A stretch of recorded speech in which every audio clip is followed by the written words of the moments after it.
This is the Big O Show. This is the Big O Show. Only Manny, Navarro, and our Caneswear Miami Hurricanes report. Don't forget, go to caneswear.com. Order over $99. You will get free shipping. So let me ask you something, Manny. Is Stanford and Cal coming to the ACC? That's some crazy ass story right there, brother. Not that would do anything whatsoever for this conference, but talk to me. Yeah, I mean, I think part of doing your job is pretending that you're doing your job, right? That showing people that you're actually working and trying to look for solutions. I think some of the best bosses ever look like they're always busy. I think that's what the ACC is doing here. They're trying to show effort to, the constituents that are in the league right now. Hey, we're turning over every stone, trying to find any possible way to bring in more revenue for you to make this league stronger. I also think they're probably doing a little bit of Plan B planning, right? Like, what happens if Clemson and Florida State decide to book and they head out and go somewhere else? So, there's a reason for all of this. It's not coming out of anywhere. Last year when USC and UCLA announced they were going to the Big Ten, I had 3 administrators in the ACC tell me, well, Stanford and Cal would be interesting additions if the Pac-12 falls apart. So it's not coming out of left field. This is something that I think they've kicked around because of the fact that they're academic fits for the ACC, and they're in the San Francisco market, which is one of the stronger TV markets. Now, is it feasible? Is it smart? Is it all these other things? No. Who the hell wants to play 2 teams in California and travel out there for a bunch of different sports? Nobody. But is it a desperation move? Could it be something that helps fill a void for the ACC, depending on other potential problems here? Yes, I think it's not crazy in today's age of college football, where Rutgers. Now it doesn't mean anything. Yeah, there's no rhyme or reason. There's no what's that called? Area type of importance to it, or rivalry, or anything like that. None of that matters anymore. It's all about money. But by the way, nobody from here wants to fly over there. But for those 2 teams, it'll be hell, because they got to fly over here for everything, dude. Well, I would say it's huge disadvantage. Oh, absolutely, and I think it's the same deal for the 4 West Coast teams that are in the Big Ten now. So they have 2 more teams than Stanford and Cal would be. If they end up joining the ACC. It's still you only play 3 games on the West Coast. You know what I'm saying? Like, it wouldn't be like all of a sudden, wow, it's such a huge difference. The smart thing here would have been for the ACC to be more aggressive with the Pac-12 2 or 3 years ago and try to get 6 to 8 teams. That's what it is. You should have done this 3-4 years ago. You should have started to grow your conference, and now it's too late. Now everything's dried up.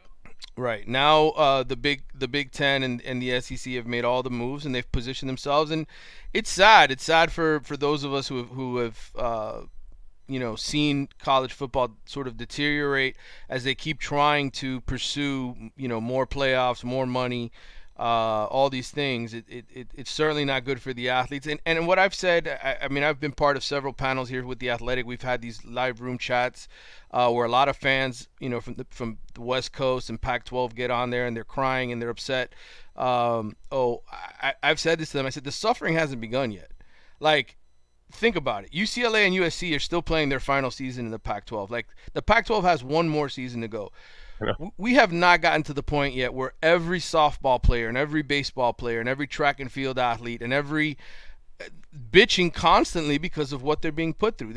We haven't gotten to that point yet. When we get to that point is when I think a lot of people in sports are going to say, yeah, we made a mistake here. We need to change this, and football has to be its own separate entity from these other sports, and we have to package this in a different way. But I don't think, the suffering will be for a while, because these TV deals don't run out until 2030 and 2032. Wow. And so is FSU really going to get the hell out of here? I think they really believe so. The people I've spoken to in Tallahassee, I think they really feel confident that they'll figure out a way out of the grant of rights agreement. They'll pay the $120 million buyout. They'll find people to help finance this. They believe that in Tallahassee, and I think they have a spot in the Big Ten. I'm sure that there's probably been conversations saying, hey, we can, you can come up here and join this conference. I know a lot of people look at the Big Ten. It's been an academic conference for a long time. 17 of the 18 schools, including the new ones that they just added from the Pac-12, are AAU schools, which means they're big-time research universities, accredited. Florida State is not one of those. I don't think Clemson is either. Miami is.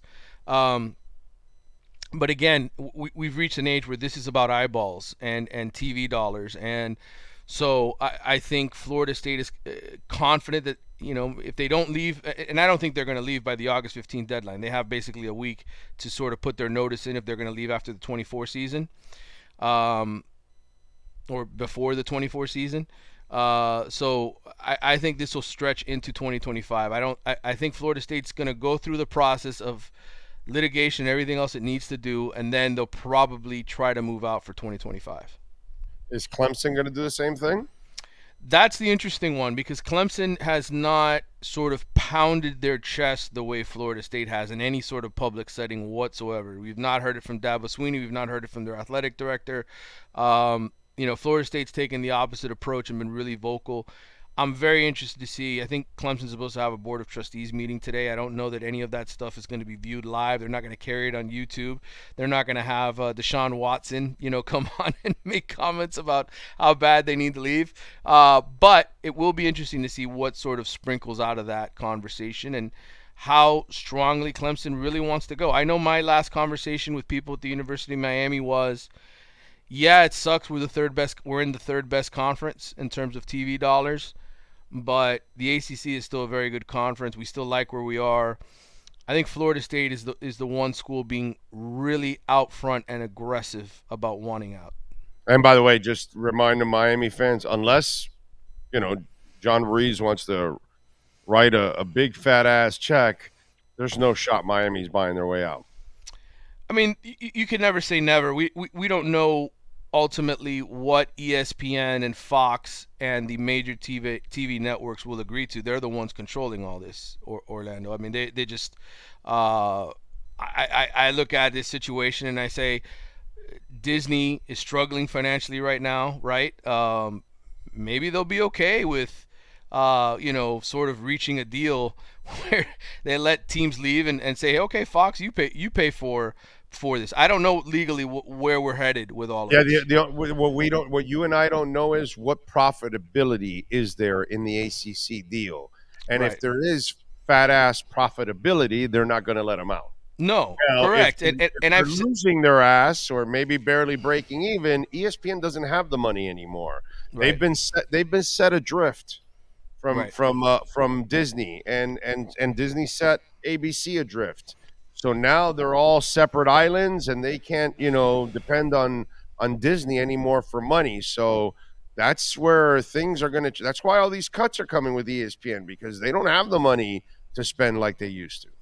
No, and I think it's sort of an example of our economy here in the country, right? Where people just overspend and keep the costs keep rising, and then you get to a certain point where, hey, you can't pay the bill. So, Right.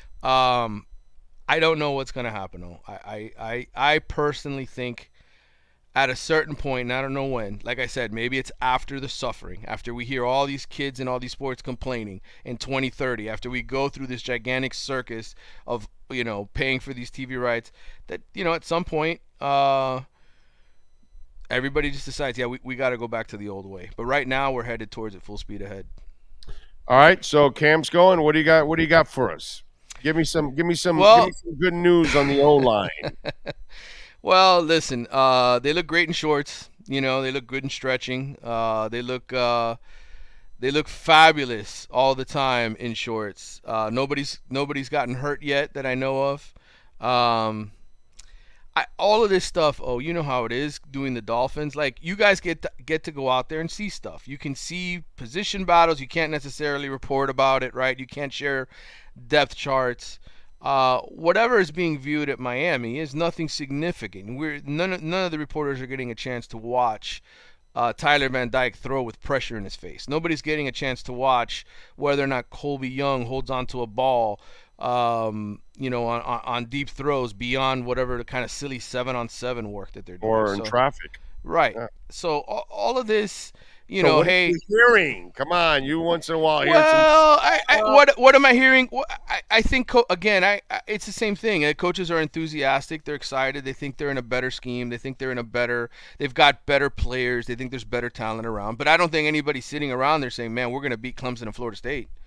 I don't think anybody's delusional in that regard. I don't think anybody's walking around saying, we're gonna make the college football playoff this year. I think. Well, we got lots of fans telling me 11 wins, so apparently they think so. Yeah, well, I mean, the reality is, man, these coaches know what it looks like when it's supposed to, when it's humming, right, and when things are really, really good, and they also know when it looks like crap. And I think they're enthusiastic about the changes that were made in the offseason, all of them. I didn't get a sense that anybody is not bought in from a coaching staff perspective, the guys that have to make these decisions. I thought Mario was more excited and enthusiastic. I thought his coordinators,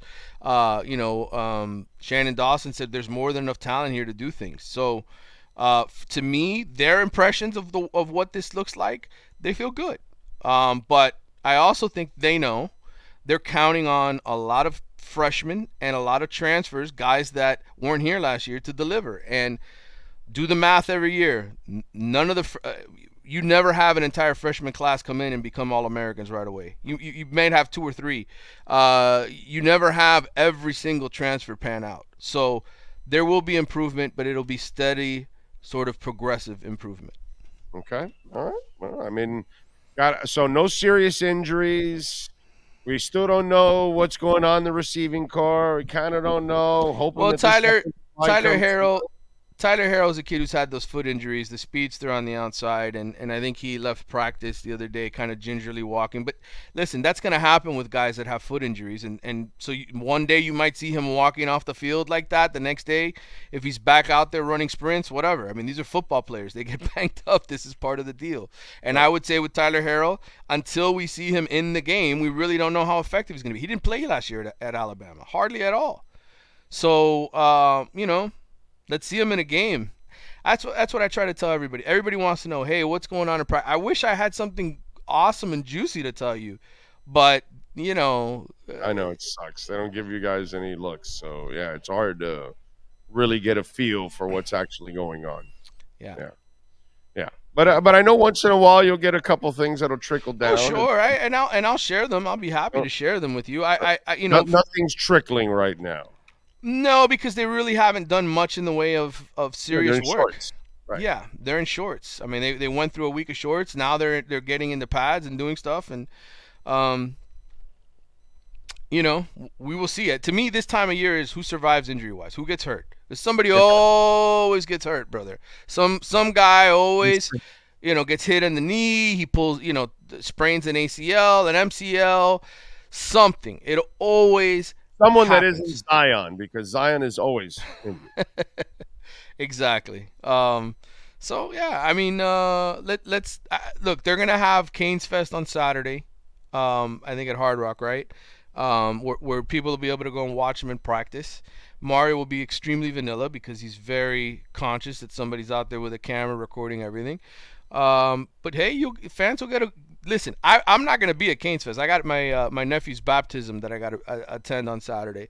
So I want somebody to tell me what they look like. I want the fans to give me their breakdown. I think they're better. I don't think they're overwhelmingly better. That's it. Yeah.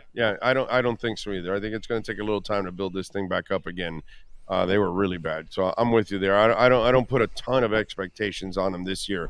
If they surpass them, fantastic. I just don't expect it right now. Follow him on Twitter at Manny_Navarro. Catch his work there at The Athletic, and of course, catch him twice a week. You're doing his thing with our Caneswear Miami Hurricanes report. Manny, as always, thank you, my brother. Appreciate you. Appreciate you. We'll talk soon. You got it, baby. There you go. The great Manny Navarro as we get closer and closer to the hurricane season. Yeah.